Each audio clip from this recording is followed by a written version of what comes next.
avec une tenue blanche xam nga le blanc dañuy wax ne c'est l'immaculé. Le blanc c'est la couleur de la pureté. Souvent boo bëggee délivrer benn message boo koy xool ba suñu yenn dignitaires yi lu ñuy sol couleur bu weex la ñuy sol.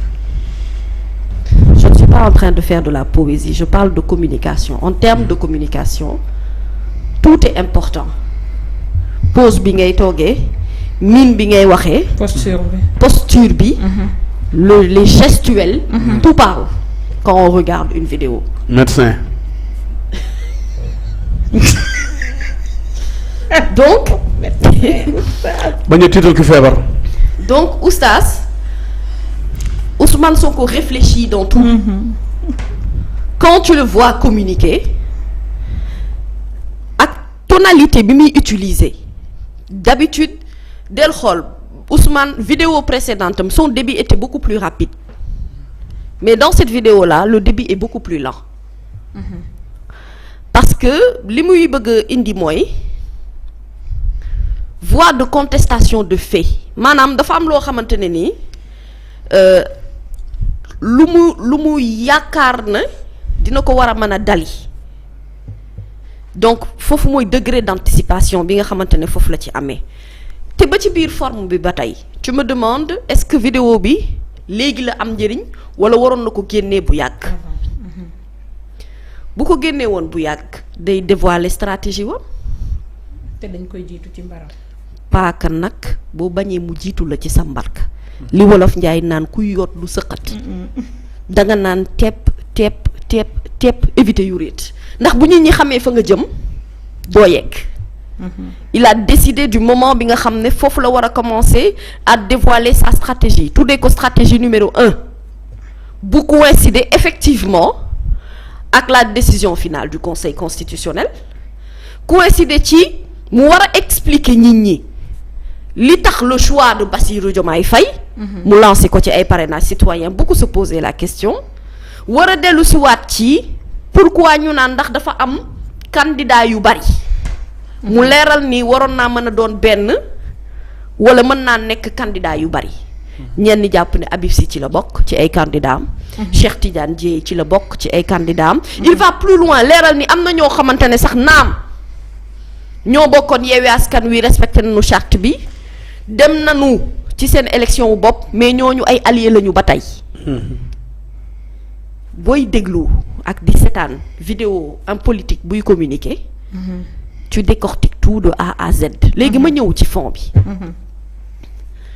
voilà un leader politique qui a compris l'utilité des réseaux sociaux voilà un leader politique qui est à l'ère du numérique voilà un leader politique qui a tout le génie qu'il faut fii laa toog ne leen Ousmane Sonko dafa am génie politique xam nga génie politique mooy lan anticiper ci lu ñëwagul man xam naa ne ñu bari démb bu ñu tëddee du ñu nelaw te man dama gëm ni Ousmane Sonko ñi ànd ak moom sax xamuñu mooy kan Sénégal xamuñu kuy Ousmane Sonko c'est pas que c'est un messie hein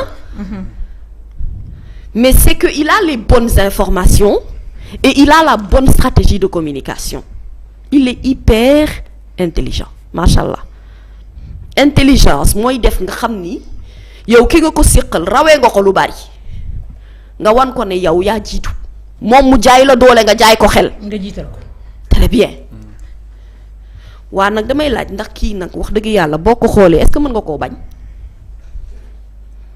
neexut a bañ de xam nga lu tax ñun bu ñuy nekk xale di seetaan dessin animé buñ ci taamoo Tortue Ninja ñun ak Lucky Luke c'est parce que waa ji li mu am casquette u héros moo tax dañuy jàngal ci bu ñuy nekk xale ne bu ñuy bëgg nañu bëgg koo xamante ne nii dafa nekk ndaanaan am ay actes héroïques yu muy posé Ousmane Sonko mooy ki nga tëj ci kaso bi wax naa la ko fi mu lay dérouler le plan politique boo xamante ne yow munoo séntu jamais fan lay fëlee yow ngay teg sa ay action à la Jack Bauer di daw di seeti fu terroriste yi ne moom mu lay tegal Michael Scofield di la wan prison break wala professeur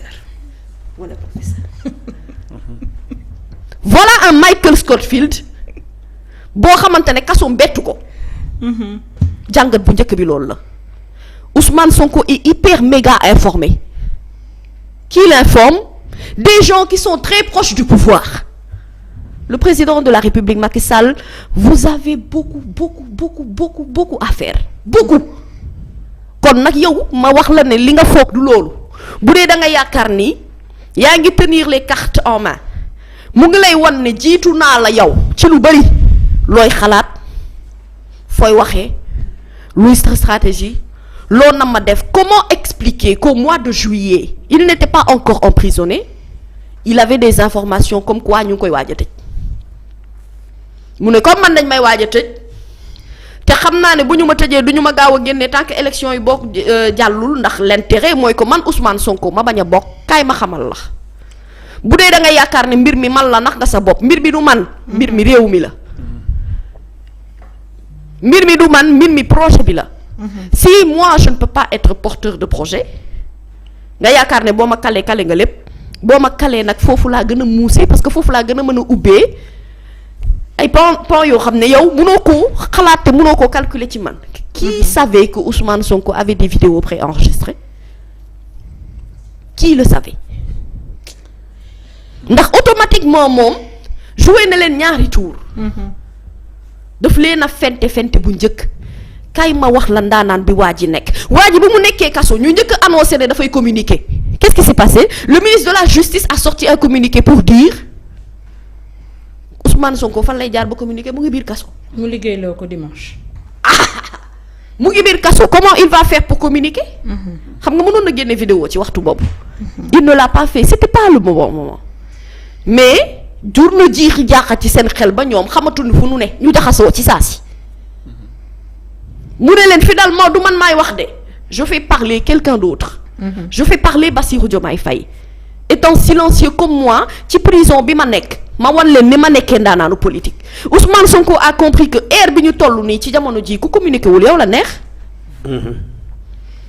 te la capacité de pouvoir gérer des situations futures c'est d'anticiper sur les actions à venir. Tant que amuloo pouvoir d'anticipation par rapport ak lii ñëwagum mooy yow sa ndaanaan des na. gis nga ci jamonoy Thomas Sankara incarner un leadership fort. ci jamonoy Thomas Sankara. nekkoon ndaanaan lool mais bu amoon doole réseaux sociaux bi ñu am nii tey.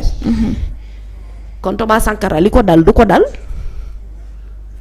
ci jamono yi ñuy wax. ak di màggal Nelson Mandela. bien que des luttes ont été menées de partout mais il a fallu que des gens utilisent leur force. Et aujourd'hui, on n'est plus à l'ère d'utiliser notre force. On a essayé, ça n'a pas marché. Ce qu'il faut utiliser, c'est l'intelligence et la communication. Ce n'est pas sa première vidéo. Il y en aura d'autres. te kenn mënu ko tere parce que bi mu koy def boobu duggagul kaso. mu yëg ne yaa ngi koy waajal yaa ngi koy pexeel mu jiitu la ci say pexe. enregistré benn vidéo teg wax la man sama plan numéro 1 léegi ñoom luy seen problème mooy comment anticiper sur la deuxième vidéo mënuñu ko anticiper ndax bu ñu ko kalee fii kal ko fee Ousmane da leen yàgg wax ci biir communication am ne leen respecté leen ñeenti poñ yii ma leen wax te boobu moo mujje avant vidéo bi di génn. Ces 4 points là moom il est dans sa constance. C'est-à-dire que il est concentré sur ce qu'il fait te nee na leen situation bu mënti ñëw it man pare naa pour loolu def naa vidéo rawale naa vidéo yi man xam naa lii seen problème fu mu nekk nii mooy qui gère la page de Ousmane Sonko qui publie les vidéos est-ce que Sénégal la nekk wala bitim réew la nekk waaye doonu lu ñu mën a contrôler lii moo lay wan ne gis nga capacité wu contrôler nit doomu aadama yoru ko ci loxo yàlla sunu borom la nekk. yàlla lay neex mu sàkku xam-xam def ko ci yow jël cofeel def ko pëndëx wis ko ëf ci askan wi nit ñi di la bëgg yow ngay xeex pour que ki koy bëgg ñooñu di ko gën a bañ yàlla di la gën a dooleel. Nabukoor. damay seetaan vidéo Ousmane Sonko démb di ko déglu muy dellu si waat ci li xewagul. information yi mu am ba anticiper. sur le nombre des candidats j'ai été dama tiqué bi ma déggee mi muy wax conseil constitutionnel mën na am mu jàllale 3 candidats def ko 5 bi passé wala mu def ko 10 wala mu def ko 15 wala mu def ko 20.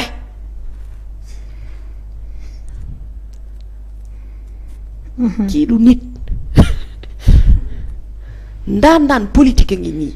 depuis que l'histoire du Sénégal ñu ngi am ay homme politique bu mel ni Ousmane Sonko génie bi mu àndal que quelqu'un ose venir ici me dire que man maa ko ëpp génie wala maa ko gën a muus wala maa ko ëpp intelligence. bu boobaa ñu laaj la fan nga ko teg. te xamaguñu liy xew. lii ñëw après na bu mooy gën a métti ci ñoom. waaw moo tax ma ni la vidéo bi finalement moom li mu ci bëggoon sax xam naa dina ko romb. yow yaa ngi wax ni dinañ demander ñoom dinañu jaaxle parce que dinañ bëgg a xam kan mooy gérer page bi kan moo yor vidéo yi ki koy publier nangam ak nangam mais seen principal problème est-ce que du nekk kan mooy informer Ousmane Sonko. mais c'est que loolu c'est une question primordiale li mu lay war rek mooy gis nga Nabou Cor gis nga nguur buy jeex. su fekkente ne nangu nga ndogalu yàlla sunu borom. da ngay xam ne pare nga li xale yi naan bu jeexee jeex na. nga rafetal nga dem. ndax ki nga yaakaarul ne sa noon la sax kooku dëgg-dëgg maanaam tu ne verras jamais les coups venir en réalité. Comment il a su qu'il allait être emprisonné comment? Bon c'est vrai que ñenn ñi nga xam ne c'est des observateurs bu ñuy xool situation bi ni muy demee mënoon nañu njort ne il va vers un emprisonnement mais comment lui sachant que il allait être emprisonné il a prévu toutes les solutions et avec détail yépp. non mais détail par détail point par point te dama ne la stratégie numéro 1 vidéo bii mooy bi gën a sedd ci vidéo yi nar a ñëw léegi man xam naa ni ñoom ndeysaan et dama bëgg rek dimbali leen jox leen conseil ne leen dérouler leen seen plan politique lijjanti leen nu ngeen di convaincre sénégalais yi bu dee jàpp ngeen ni continuité moom la askan wi bëgg te ngeen bàyyi galgal gi parce que finalement loo mënti teg action pour wane ne maa fi ne maay gérer maay diriger keneen ki nga jàkkaar loolu mu ngi lay wan ne man damaa am pouvoir d'anticipation par rapport ak lépp looy def jiitu naa la ci lépp. jiitu naa la ci lépp Ousmane en réalité kon il était prêt à faire face à cette situation depuis très longtemps moo tax ma ne la est-ce que moom ñi farak moom sax xam nañu mooy kan. ndax su ma ci déggee ñenn ci ay leaders ñoo xamante ne amoon nañu opportunité dem prison seeti ko waxtaan ak ñoom génn je suis sûre qu'ils étaient à 10 millions d'imaginer que kii en fait dafa pare te leneen li ma gën a marqué aussi ci vidéo Ousmane Sonko ce n'est même pas le plan parce que xam nañ ne il est très stratégique xam nañ ne c'est un génie man bettuma sur ce plan là je l'ai toujours dit Ousmane est un génie politique loolu yàlla moo ko def ci moom.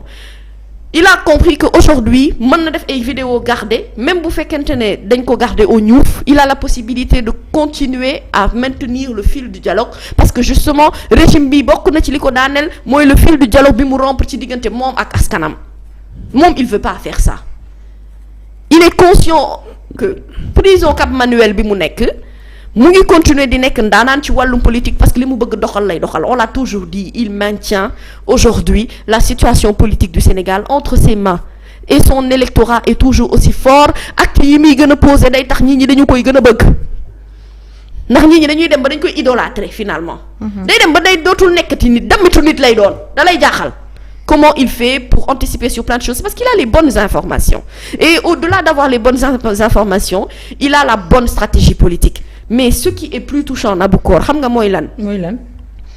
mooy ne ma koy déglu am impression ni kii xanaa limite xanaa dafay anticiper sax ci lu bari loo xamante ne ñenn ñi dañu koy xalaat mooy wax naa ko fii démb le moi personnel qui nous fatigue nous tous. L'intérêt personnel man nan lay def ba tekki nan lay def ba arrivé Ousmane vous dit du man boobu moo important la preuve pour war leen ne amul importance man ma bañ a nekk président de la République grawul nangu naa bëgg leen a jiite parce que am na système bu ñu fi teg pour que justement bu ma leen waroon a jiite sax loolu du sotti donc man je me mets en arrière mais décider naa mettre yeneen nit en avant ça c'est un acte de noblesse et de grandeur et encore une fois d'élégance politique loo xamante ne sunu politique yi léegi dañu koo rafler bëgg nañu xëccoo nguur. bëgg nañu xëccoo jiite. te bu ñu la jiitee doo fi def tus ñebe muy buti. ki nekk impôt et domaine amoon possibilité remplir ay poche am tabax kër gu rafetam dawal ay otoom. bàyyi waxi politique te nekk ci ay yittey boppam dara du ko ci fekk.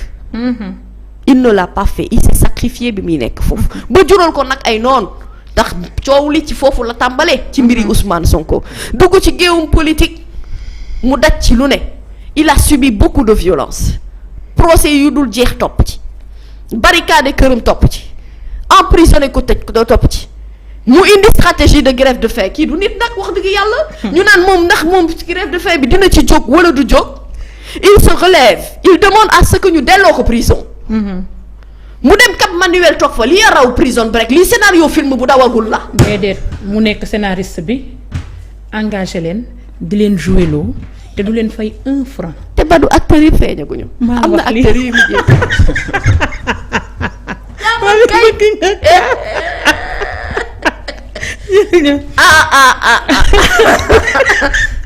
non l'intelligence. ñu ngi ñuy jéppee ci waaye yàlla baax na mu leen xel nabu koor boo ko dindee ci nit. nit ki deseetul dara. akay dëgg. quand le président de la République tous les jours booy xool c'est-à-dire ba ci démb sa rentrée des cours et tribunaux. on parlait de la situation des réseaux sociaux. c'est réellement ça son problème. Son problème est que il n'a pas la magie de tout contrôler même étant président de la République. ak li nga àndal lépp ci wàllu pouvoir li nga am ci doole yàlla jagleel la ko booy romb ci oto ñëpp taxaw waaye mënoo contrôler lépp. déedéet. réseaux sociaux yi on est à l'ère de la communication. plus rien n'est impossible. vidéo virtuelle sax ndagam nit mën na koo def mu jàll nice cool fine yow nga yaakaar ne nit kii nga séq ci wàllum politique ba pare Ousmane Sonko dalee na jàng te dalee na xam dafa xam ñi mu amal affaire. xam na ñi muy jàkkaar lool moom il connaît ses adversaires ñoom ñii mu jàkkaar lool ñoo xamul kuy Ousmane lii ay problème bi mooy ñoom da leen a jàng leçon su xam na leen bu baax di anticiper ci action yi ñëwagul parce que ñu ngi koy xibaar président li jëntil kii xibaar nag li jënti ko nag li jënti ko kii mu ngi lay gaañ te du benn nit bu dee loolu nga foog man gëm naa ne man bi ma déggee dama ne mais attends le gars là où il a pris toutes ces informations qui l'informe qui. te moom wax na ko. te yow yaa ngi lijjanti kan nga jubbiee ji ca ndaje ba la jógee daal di koy wax ni dinañ def nangam ak nangam ak sàngam mu répété waat ko noonu ci vidéo bi donc mami bëggoon naa nekk weñ nag ba xam actuellement problème bi ñoom nan lañ koy. non problème bi mooy xam nga la nañu jublu ci seen wàllum politique. ñu concentré wu ci seen ay activité bopp parce que fu mu nekk nii ba pare xaar vidéo de fu mu nekk nii li am ba deex mooy parti baa ngi door a commencé les dés sont jetés lii bu doon lii du sax Ludo King ndax bu doon Ludo King dañuy daw di wuti kuy jàpp sa morom. lii xam nga lan la lii parti d'échec la barki sëñ Bamba parti bu neex a ngi door a commencé élection yi neex na nag oustaz Diaga réew mi dafa neex na bu nga dem ay nit ñu neex ñoo nekk Sénégal.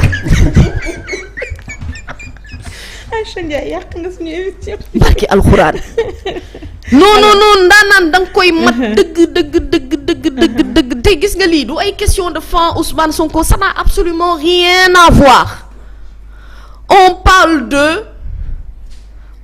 de communication on parle d'axes de communication et d'actes forts.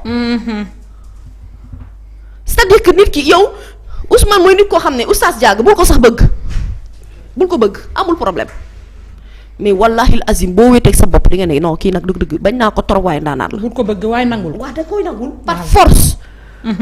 ndax capacité d'anticipation bi nga xamante ne am na ko. raw na leen sànni na karawaas wi. mbarki sëñ Bamba yéen am ngeen problème. am ngeen problème bu sérieux. mami fi mu nekk dafa neex moo tax.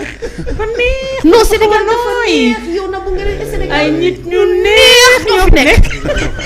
te dañuy dem ci ay élection présidentielle yu neex yoo xamante ne nii Sénégal loolu la ñu bëgg. on veut